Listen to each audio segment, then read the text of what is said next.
Колку и некои производители да се обидуваат да најдат алтернатива за ретки материјали во батериите, тие и понатаму доминираат.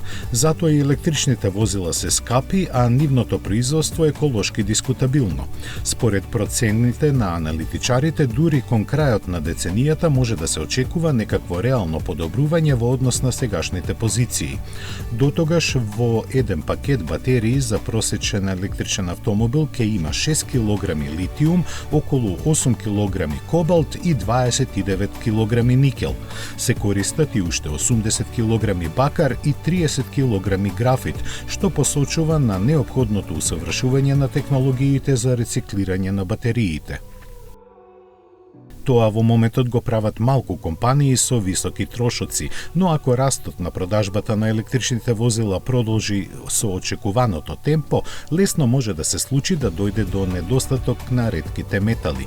А тоа јасно како ден ќе ги поскапи батериите кои во моментот чинат нешто помалку од $140 за киловат час.